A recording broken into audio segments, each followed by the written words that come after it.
आइएगा चलेंगे धर्म चर्चा की ओर। परमात्मा के चरणों में अपना नमस्कार प्रेषित करते हुए आज की सभा को प्रारंभ करेंगे। नमोस्तु आचार्य श्री, नमोस्तु गुरुदेव।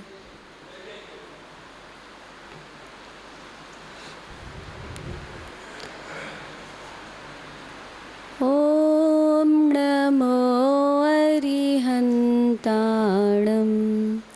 ओम नमो सिद्धिसिद्धाणं, ओम नमो आयर्याणं, ओम नमो वज्रायाणं, ओम नमो लोहे सविसाहुणं। गुरुवा पान्तु नो नित्यं ज्ञानिदर्शननायिका, चारित्राणविगम्भीरा, मोक्षमार्गे उपदेशिका। सरस्वती नमोस्तुभ्यं वरदे कामरूपिणी, उपदेशम् आरम्भं करिष्यामि। सिद्धिर्भवतु मे सदा, सिद्धिर्भवतु मे सदा, सिद्धिर्भवतु मे सदा। जय बोलिए देवादिदेव एकचरण श्री आदिनाथ भगवान की। जय बोलिए देवादिदेव 16वें तीर्थंकर श्री शांतिनाथ भगवान के। वर्तमान शासन नायक महावीर स्वामी भगवान के। परम पूजनीय तपस्वी सम्राट आचार्य भगवंत श्री अक्षर सन्मति सागर जी गुरु महाराज के। परम पूजनीय मरसलगंज गौरव अक्षुण अंकलिकर परंपराचार्य श्री अक्षर सौभाग्य सागर जी गुरुदेव की। परम पूजनीय समता साधक ईश्वर संत मम दीक्षा गुरुदेव मम आराधक श्री सुरत्न सागराचार्य गुरुदेव की। माँ जिनवाणी माता की। हम सभी लोग प्रतिदिन गुरु उपासती के बारे में समझ रहे हैं। गुरु उपासती क्या? गुरु उपासती जो निर्गंत साधक हैं, जो परिग्रह से रहित हैं, ऐसे उन मुनराज की विनय करना, सेवा करना, उपदेश सुनना और आवश्यकता अनुसार उनके उपकरण आदि उनको भेंट करना। उपकरणों में कमंडल, पीछी, शास्त्र आदि उनको भेंट करना, उनको देना, ये गुरु उपासती कहलाती है। और फिर इसके अंतर्गत नवदा भक्ति को भी गुरु उपासती में लिया गया है।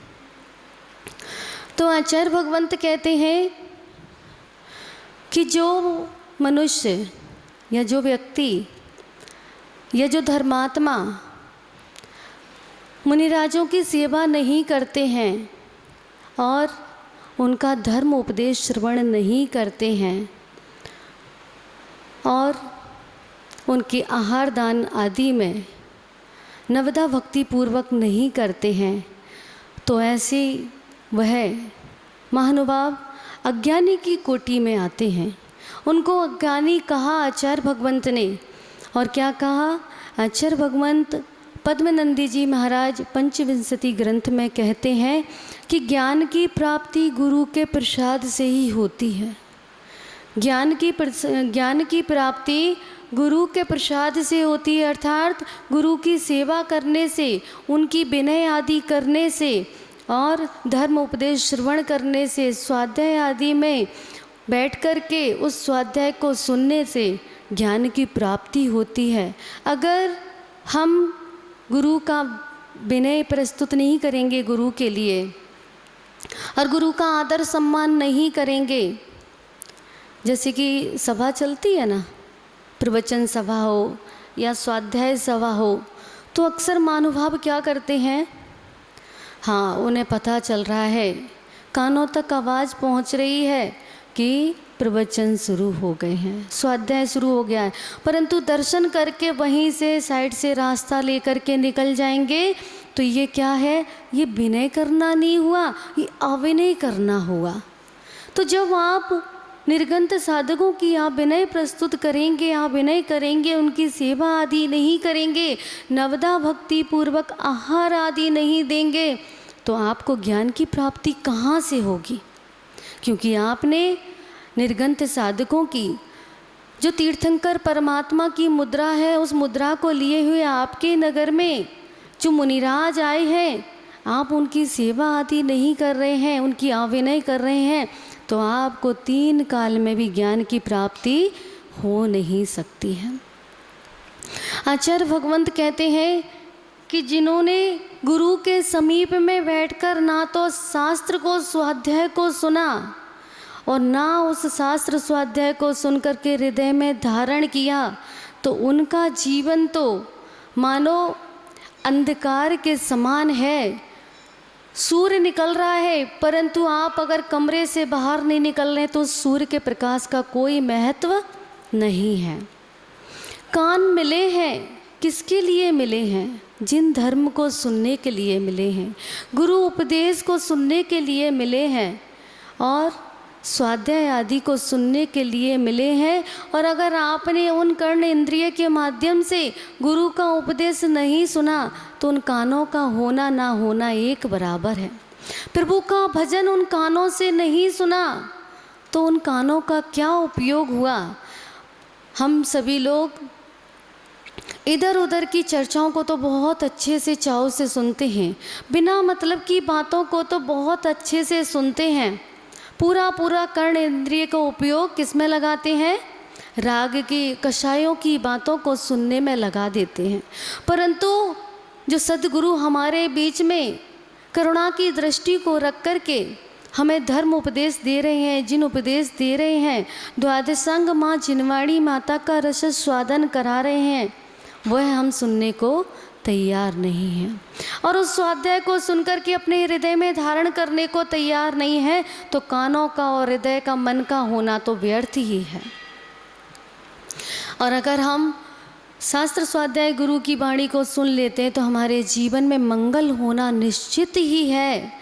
परंतु गुरु की भक्ति करने का हमारे मन में भाव नहीं आता है।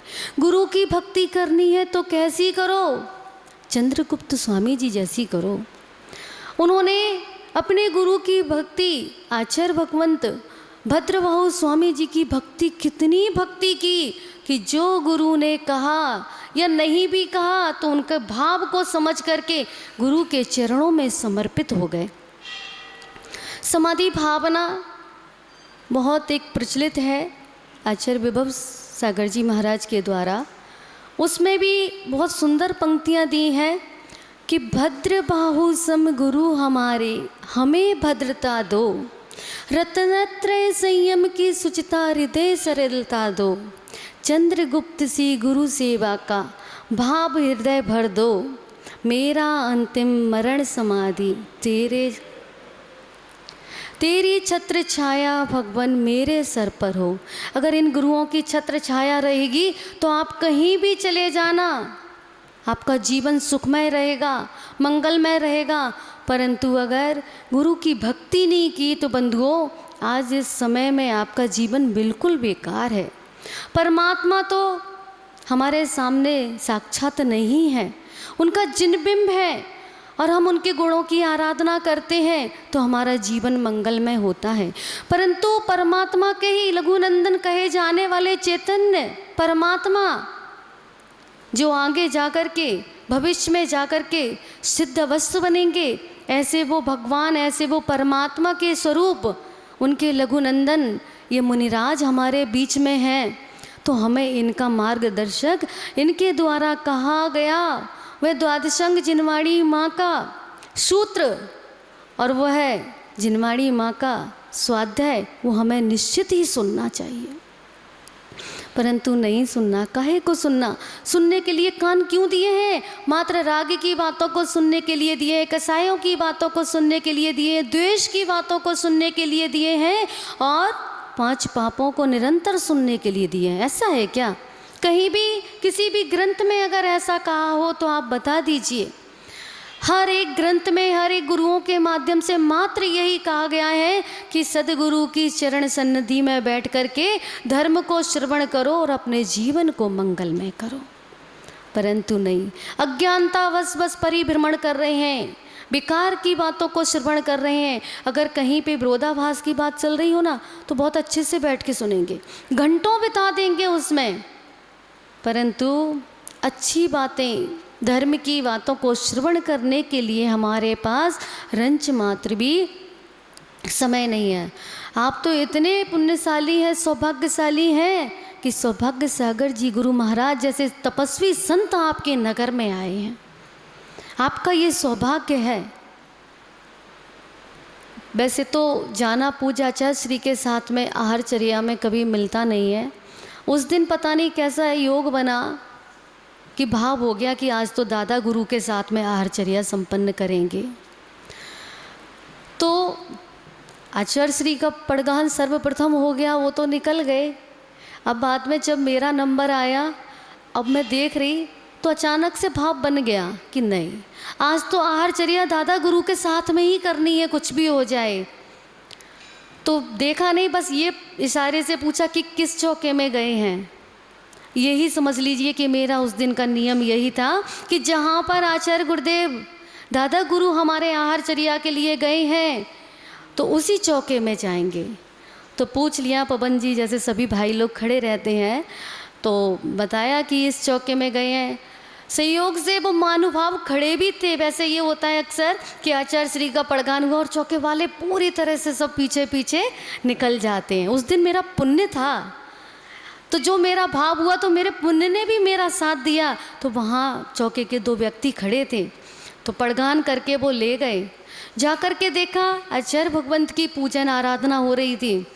तो मैंने सोचा मैं खड़े होके देख लेती हूँ, और मौका मिला तो मैं भी, क्योंकि छुल्लिका हूँ तो आहार भी दे सकती हूँ। तो मैं खड़ी हो गई। अब पूरी हो गई पूजा विधि, नवदा भक्ति से सब कुछ हो गया। फिर मैं खड़ी थी साइड से, तो हाथ वगैरह सब धुल गया। आचार्य श्री ने इशारा किया कि बैठो जा कर के। तो मैंने कहा मैं खड़ी हूँ। तो फिर बाद में मैं आई, आचार्य श्री ने समझ लिया मेरे भावों को कि आज इसका मन आहार देने का है मुझे। तो उन्होंने मेरे मन की भावनाओं को समझ लिया। फिर उन्होंने इशारा करके आगे बुला लिया। तो गुरु आदेश हुआ तो मैं आगे आ गई। हाथ धोए, फिर मैंने आचार्य गुरुदेव को मात्र कुछ ही थोड़ा सा आहार दिया। तो मैंने देखा कि बताओ, मात्र मेथी, सूखी मेथी आती है, उस मेथी में कुछ भी नहीं, कुछ भी सरस नहीं था उसमें। सूखी मेथी अंजलि में लेकर के अंजलि भरवा ली और मेथी ले रहे हैं। कौन ले सकता है ऐसा आहार? मात्र 1 रस उसमें नमक था और कुछ भी नहीं था उसमें, और ऐसे अच्छे से ले रहे, बिल्कुल जैसे सरस भोजन हो ये।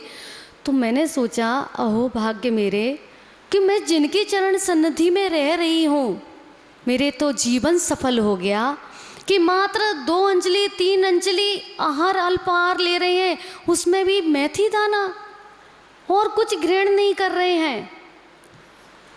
धन्य हो गया जीवन ऐसे गुरु महाराज के साथ में। और आप लोग अगर ऐसी तपस्या के धनी साधक को अगर आहार नहीं दे पा रहे हैं तो आपका जीवन बिल्कुल बेकार है। आचार्यों ने कहा भी है कि महीने में, साल में 12 महीने होते हैं, और अगर आपने उन 4 महीनों को महत्व नहीं समझा, उनको अपने जीवन से यूं ही निकाल दिया, तो आपके जीवन में वह 8 महीने, वह पूरा साल शून्य के बराबर है।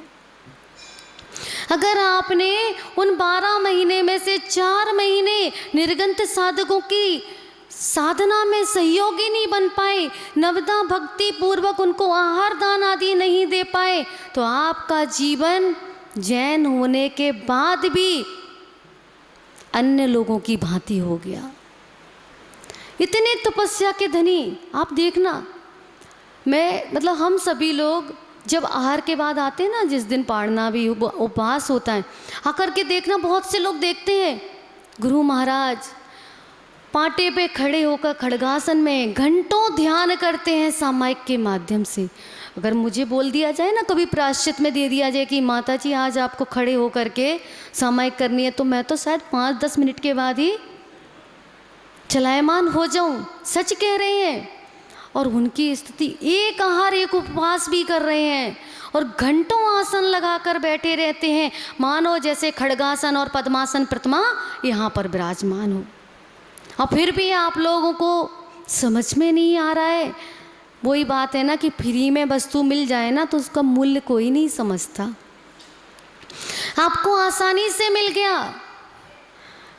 कुछ लोगों के पुण्य से जिन्होंने मेहनत की और मेहनत करके पूज्य आचार्य गुरुदेव को कहाँ से लेकर के आए, महामृत्युंजय तीर्थ क्षेत्र, जंगल में रहते थे, साधना करते थे, वहाँ से आप अपनी भक्ति को प्रकट करके पूज्य आचार्य गुरुदेव को यहाँ तक ले आए। 10 साल पूज्य आचार्य गुरुदेव ने वहीं जंगलों में साधना की।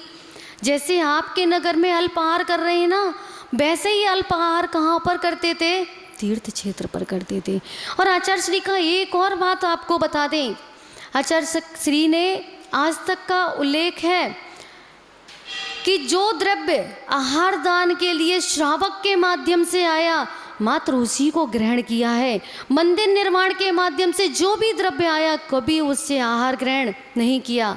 और तो और छोड़िए, आहार दान के लिए जो पैसा आ जाता है, लिखवा जाते हैं, उस पैसे से भी आहार दान नहीं लिया।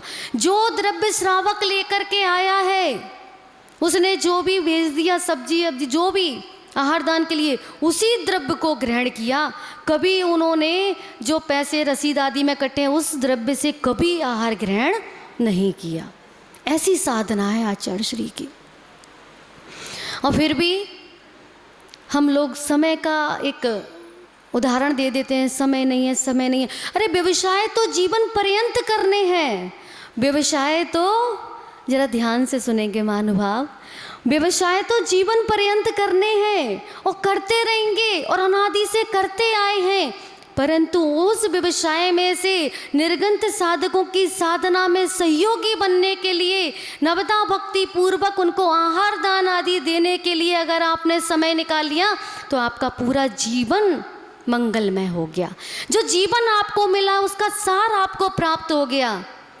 क्योंकि कोलू की बैल की तरह पता नहीं कितने भवों से लगे पड़े हैं घर गृहस्थी का बोझा ढोने में, अपने कर्तव्यों का निर्वाह करने में, और फिर भी करते जा रहे हैं, उसी में आनंद आ रहा है। तो अपने लिए तो कुछ कर लो। आपके साथ में क्या जाएगा? मात्र यही जाएगा जो आपने देव शास्त्र गुरु की भक्ति कर ली, जो धर्म आपने अपने हृदय में धारण किया है, उस धर्म क्रिया को किया है, तो वही आपके साथ जाएगा। मैंने तो अपना जीवन धन्य बना लिया ऐसे तपस्वी गुरुओं के संग में, सानिध्य में, चरण सानिध्य में रह करके। तो आप अपने कुछ समय को निकाल करके उनकी सेवा करके अपने जीवन को धन्य बनाएं, तो आपका जीवन मंगलमय होगा। और आगे से सभी लोग समय भी निकालेंगे और पूरी बैयाव्रती, आहारदानी आदि सभी पूज्य गुरुदेव के चरण सानिध्य में अपने जीवन को मंगलमय बनाएंगे। और आगामी 18 अगस्त 2023, आज 14 तारीख हो गई, मात्र 4 दिन बाद 5वें दिन पूज्य आचार्य गुरुदेव का 19वां आचार्य पदारोहण दिवस है। उसमें समाज के लोगों ने, कमेटी के लोगों ने, संस्थाओं के लोगों ने, माताओं बहनों ने एक आयोजन किया है। आयोजन भी किस लिए किया है पता है आपको? कि वैसे तो सभी लोग आहार नहीं दे पाते हैं, सब अपनी अपनी बहाने रख देते हैं या अपनी व्यवस्थाओं को बता देते हैं। तो उस दिन ठीक प्रातःकालीन 9 बजे आचार्य गुरुदेव का पड़गाहन होगा। और सहयोग की भी बात है कि आचार्य पदारोहण वाले दिन उपवास नहीं पड़ा, नहीं तो आपको वो भी मौका नहीं मिलता। उस दिन पढ़ना है 18 तारीख को। तो सभी को अपने घर से, अपने स्वामी के साथ में, बच्चों के साथ में, जोड़ों के साथ में आकर के क्या करना है? पड़गाहन विधि करनी है। अपने भाग्य को देखना है कि आपका भाग्य कितना उज्जवल है। जो चातुर्मास आपको प्राप्त हुआ है उसमें आपने जो सेवा किया उसका फल आपको प्राप्त होगा कि नहीं। तो आपको देखना है कि क्या पता किसके भाग्य से, किसके द्वारा, किसके परिवार के माध्यम से आचार्य गुरुदेव का पड़गान विधि मिल जाए। और कुछ नहीं कह सकते विधि क्या हो। आपको अपने भाग्य की परीक्षा करनी है। संतों की परीक्षा तो अज्ञानी लोग बहुत करते हो, परंतु भाग्य की परीक्षा करके देखो कि आपका भाग्य कैसा है। तो आप अपने भाग्य की परीक्षा करने का एक सुअवसर आपको प्राप्त हुआ है 18 अगस्त वाले दिन।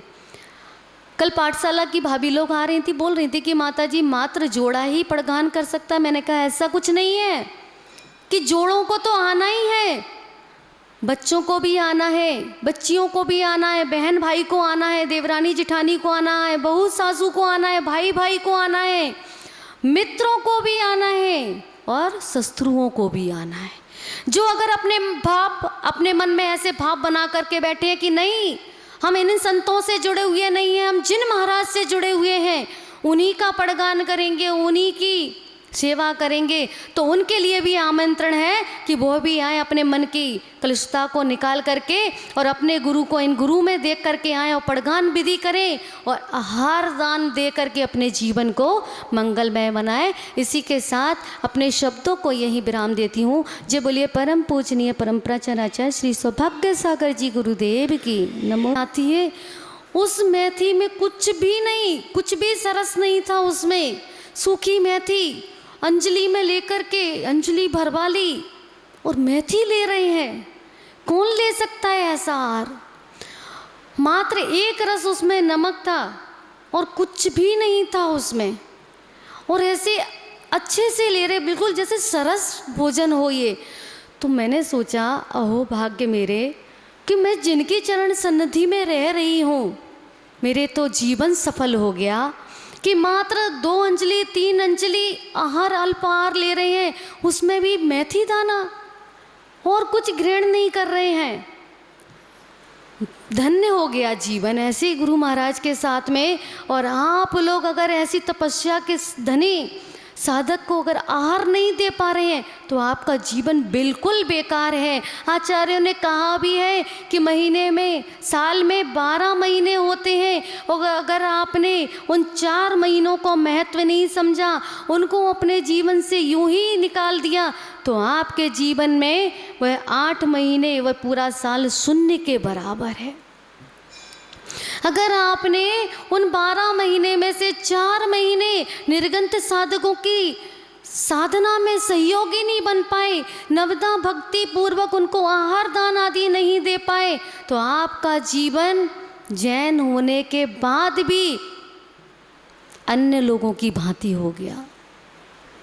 इतने तपस्या के धनी आप देखना, हम सभी लोग जब आहार के बाद आते हैं ना, जिस दिन पाड़ना भी उपवास होता है, आकर के देखना बहुत से लोग देखते हैं गुरु महाराज पाटे पे खड़े होकर खड़गासन में घंटों ध्यान करते हैं सामायिक के माध्यम से। अगर मुझे बोल दिया जाए ना, कभी प्रायश्चित में दे दिया जाए कि माता जी आज आपको खड़े होकर के सामायिक करनी है, तो मैं तो शायद 5-10 मिनट के बाद ही चलायमान हो जाऊं। सच कह रहे हैं। और उनकी स्थिति, एक आहार एक उपवास भी कर रहे हैं और घंटों आसन लगाकर बैठे रहते हैं, मानो जैसे खड़गासन और पद्मासन प्रतिमा यहाँ पर विराजमान हो। और फिर भी आप लोगों को समझ में नहीं आ रहा है। वही बात है ना कि फ्री में वस्तु मिल जाए ना तो उसका मूल्य कोई नहीं समझता। आपको आसानी से मिल गया। कुछ लोगों के पुण्य से, जिन्होंने मेहनत की और मेहनत करके पूज्य आचार्य गुरुदेव को कहाँ से लेकर के आए, महामृत्युंजय तीर्थ क्षेत्र, जंगल में रहते थे, साधना करते थे, वहाँ से आप अपनी भक्ति को प्रकट करके पूज्य आचार्य गुरुदेव को यहाँ तक ले आए। 10 साल पूज्य आचार्य गुरुदेव ने वहीं जंगलों में साधना की। जैसे आपके नगर में अल्पाहार कर रहे हैं ना, वैसे ही अल्पाहार कहाँ पर करते थे? तीर्थ क्षेत्र पर करते थे। और आचार्य श्री का एक और बात आपको बता दें, आचार्य श्री ने आज तक का उल्लेख है कि जो द्रव्य आहार दान के लिए श्रावक के माध्यम से आया, मात्र उसी को ग्रहण किया है। मंदिर निर्माण के माध्यम से जो भी द्रव्य आया, कभी उससे आहार ग्रहण नहीं किया। और तो और छोड़िए, आहार दान के लिए जो पैसा आ जाता है, लिखवा जाते हैं, उस पैसे से भी आहार दान नहीं लिया। जो द्रव्य श्रावक लेकर के आया है, उसने जो भी भेज दिया, सब्जी अब्जी जो भी आहार दान के लिए, उसी द्रव्य को ग्रहण किया। कभी उन्होंने जो पैसे रसीद आदि में कटे हैं, उस द्रव्य से कभी आहार ग्रहण नहीं किया। ऐसी साधना है आचार्य श्री की। और फिर भी हम लोग समय का एक उदाहरण दे देते हैं, समय नहीं है, समय नहीं है। अरे व्यवसाय तो जीवन पर्यंत करने हैं।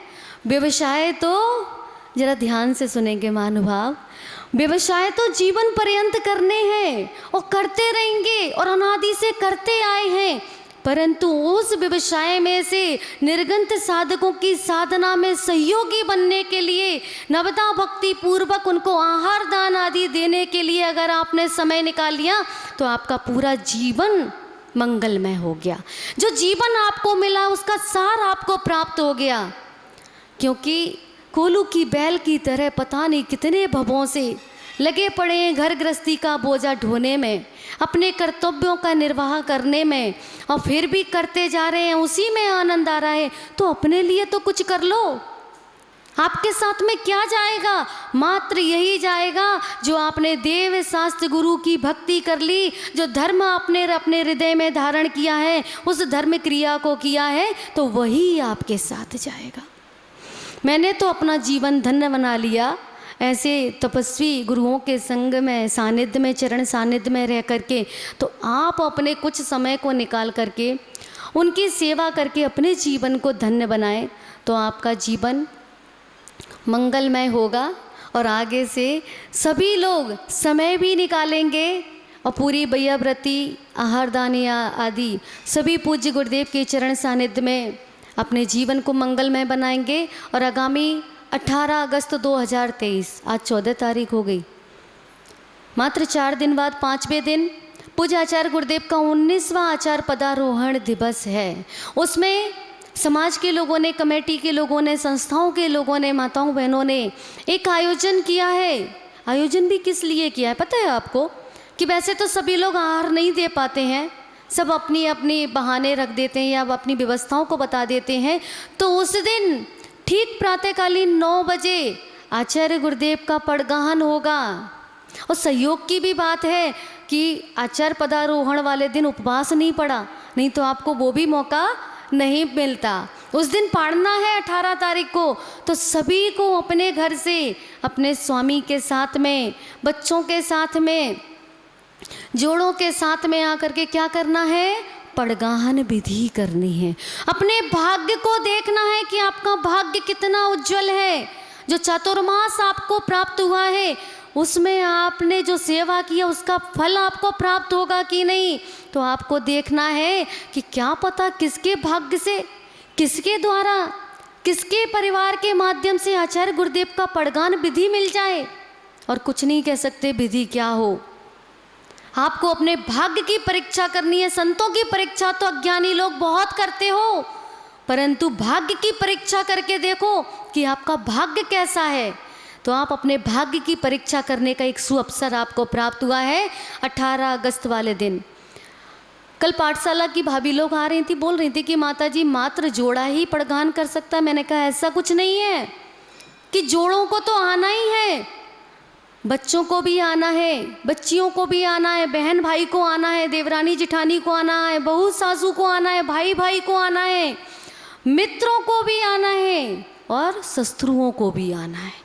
जो अगर अपने मन में ऐसे भाव बना करके बैठे हैं कि नहीं हम इन संतों से जुड़े हुए नहीं हैं, हम जिन महाराज से जुड़े हुए हैं उन्हीं का पड़गान करेंगे, उन्हीं की सेवा करेंगे, तो उनके लिए भी आमंत्रण है कि वो भी आए, अपने मन की कलुषता को निकाल करके और अपने गुरु को इन गुरु में देख करके आए और पड़गान विधि करें और आहार दान दे करके अपने जीवन को मंगलमय बनाए। इसी के साथ अपने शब्दों को यही विराम देती हूँ। जय बोलिए परम पूजनीय परम प्राचार्य श्री सौभाग्य सागर जी गुरुदेव की। नमो।